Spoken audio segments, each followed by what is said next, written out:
Nothing really comes to you from outside of you. Everything comes to you from within your own consciousness.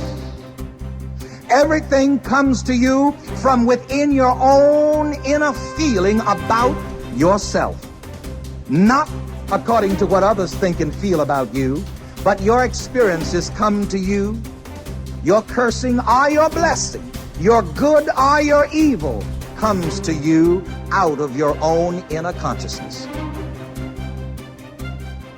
Think about us as the product of 3.5 billion years of evolution. I mean, we have struggled over all those billions of years to be alive and to match ourselves with reality.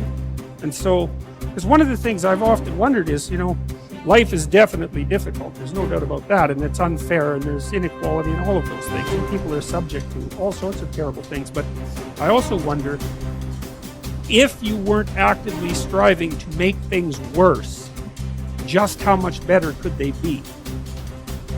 I have never seen anybody who did extraordinary feats that didn't have extraordinary issues. It is the passion that gives you the power you need, but it is the pain from which you have the conviction about it. If you had not been through some pains, you would not have the burning to do what you do. Everything that happens, use it for your upliftment, learning, and growth. In the midst of it, ask, what can I learn from this? What can I get from this? How did I end up here? There's something for you in everything that happens to you for you to learn from that experience. Look at it, examine it, analyze it, dissect it, take it apart until it reveals itself to you. And then get what you need from that and move on. But everything that happens to you.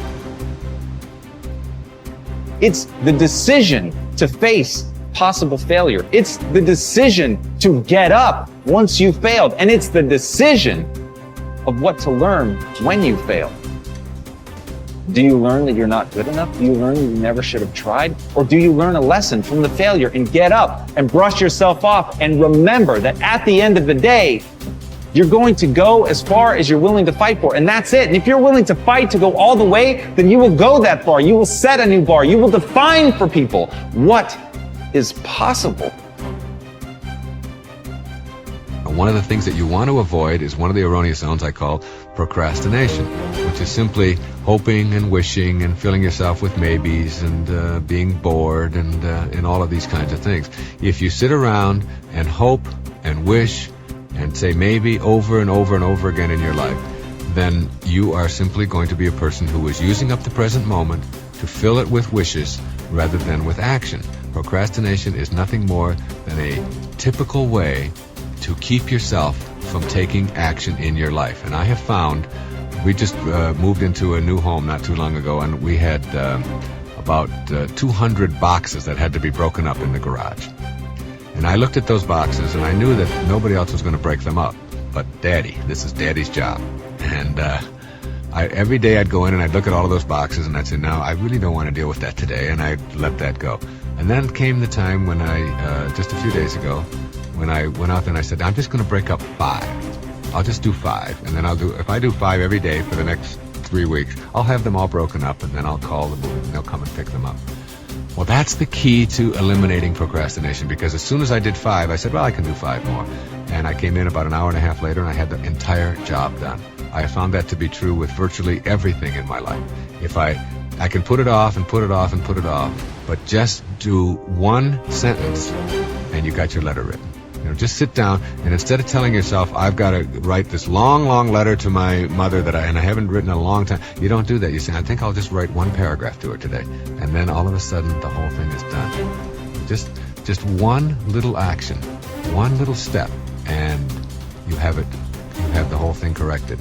In Hamlet, there's a line that says, refrain tonight, and that shall lend a kind of easiness to the next abstinence, and the next more easy.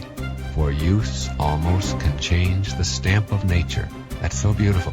For use almost can change the stamp of nature. You can change your very nature by just refraining, by just doing something in the moment. So whatever it is right now, as soon as this tape is over, and it'll be over in just a few minutes, as soon as it's over, whatever it is that you've been procrastinating about or thinking about doing but haven't gotten around to do it, just do an opening on it. Just start it. And you'll find that that simple little act is what gets you going. And it's always, and where does that come from? It doesn't come from acting. It comes from thinking. Thinking makes it so. So rid your life of hoping and wishing and saying maybe and all of those kinds of things. And instead, move beyond that and say, anything I can visualize in my mind, if I can get it there and hold it there, I can act upon it. So I will act upon it in the now, in the working unit of your life, now, today, this moment.